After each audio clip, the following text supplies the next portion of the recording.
4 साल गुजरे तो सऊदी कफील ने उसको तनख्वाह देना बंद कर दी और एक सहरा में जाकर छोड़ दिया।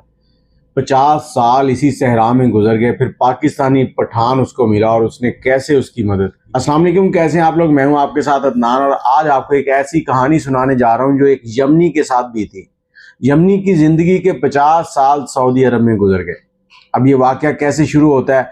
यमनी अपने मुल्क में था, 15 साल की उम्र थी और उसके घर वालों ने उसकी शादी कर दी। शादी हुई तो शादी के 4 साल के अंदर उसके यहाँ 3 बेटे पैदा हुए।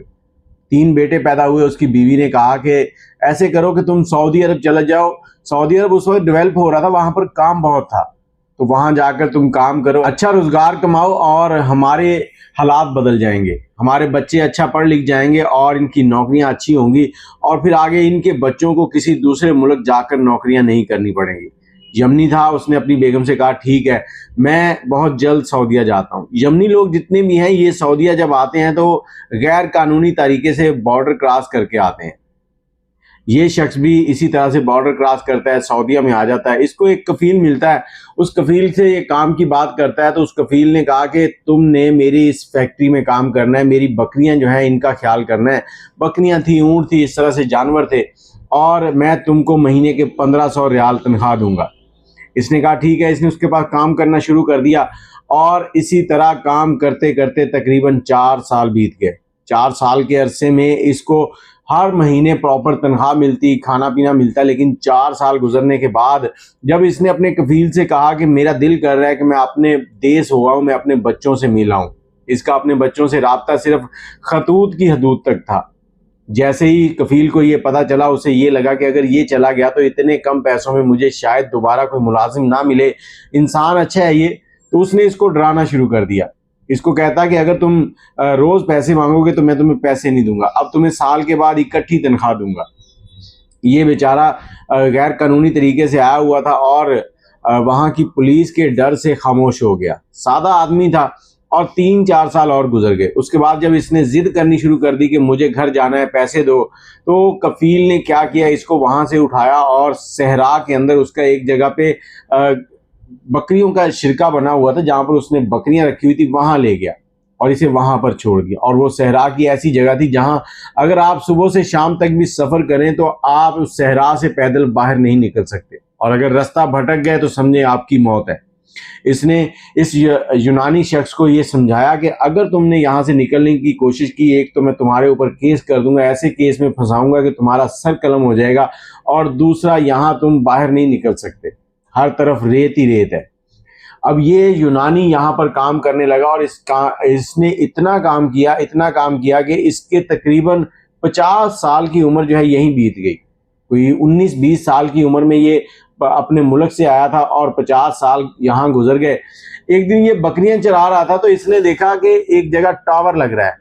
अब सऊदीया तरक्की करता जा रहा था, वहां पर टेक्नोलॉजी आ रही थी और सहरा में टावर्स लगाए जा रहे थे ताकि आने जाने वाले लोगों को इन चीज़ों की सहूलियात मिल सके। और उस टावर के ऊपर जो लेबर काम कर रही थी उसका जो सुपरवाइजर था वो पाकिस्तान पेशावर से था।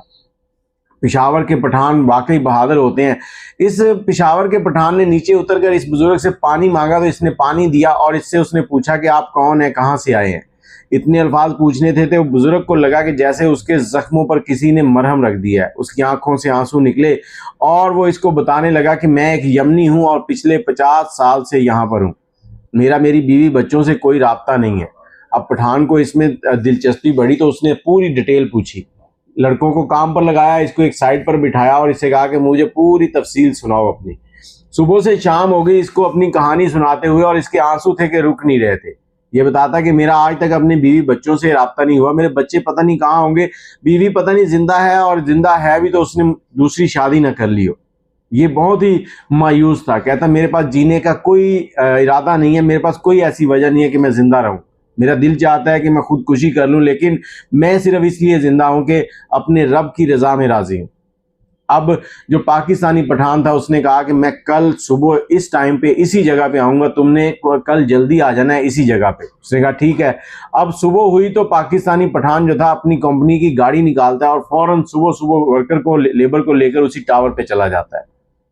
अब टावर पर पहुंचता है तो उसके पहुंचने से पहले वो जो यूनानी था बुजुर्ग, 72 साल उसकी उम्र हो गई थी, वो वहीं पर बैठा हुआ है और उसका इंतजार कर रहा है। गाड़ी पहुंची तो इसने उसे सलाम किया और सलाम करने के बाद कहता कि चलो इस गाड़ी में बैठो। अब गाड़ी में बिठाया और उसके बाद उसने गाड़ी जो है उसको भगाना शुरू कर दिया। जैसे ही गाड़ी को भगाया तो इस बूढ़े शख्स का जो कफील था उसको भी कहीं से शक गुजरा कि शायद कोई गड़बड़ हो रही, क्योंकि ये गाड़ी जब सहरा में आती थी तो वापस नहीं जाती थी, शाम को लेबर को लेकर जाती थी। अब उसने पीछे गाड़ी लगाई तो उसने देखा कि उसकी बकरियां बेयारो मददगार अकेली घूम रही हैं और उनके साथ जो बूढ़ा शख्स है वो नहीं है। अब गाड़ी उसने इस गाड़ी के पीछे लगा दी और साथ वाले जो शिरके के लोग थे उनको भी कॉल कर दी कि इस तरह से मेरा जो कारीगर है उसको ये गाड़ी वाला भगा के लेके जा रहा है, तो इसका पीछा करो, इसको रोको।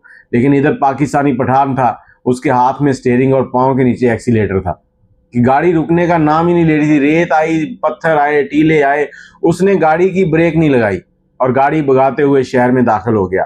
जब इन सऊदी लोगों ने देखा कि ये गाड़ी शहर में दाखिल हो गई है तो बाकी शिरकों वाले तो पीछे पलट गए, लेकिन ये जो इसका कफील था, जो इसको काम पे रखे हुआ था, वो इसके पीछा करता रहा।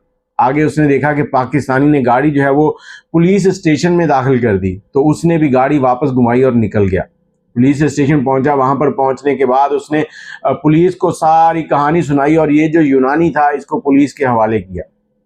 अब पुलिस ने अगली कार्रवाई शुरू की और इस पाकिस्तानी शख्स ने यूनानी के लिए आला दर्जे का एक वकील हायर किया और इस वकील ने इस केस को लड़ा और केस लड़ने के बाद अदालत ने जो फैसला सुनाया वो ये था कि एक तो 50 साल की जो तनख्वाह है वो कफील इसको दे, और दूसरा ये कि कोई भी इस तरह से नहीं कर सकता कि अगर कोई गैर कानूनी तरीके से आपके मुल्क में आ गया और आप उसको एक तो पनाह दे रहे हैं और ऊपर से तनख्वाह नहीं दे रहे, ये भी उसका जुर्म था। इस जुर्म की सजा भी कफील को सुनाई गई और यूनानी को अदालत की तरफ से कुछ मुआवजा भी दिया गया जो उनके बच्चों से दूरी थी उसको कभी भी पूरा नहीं कर सकता था।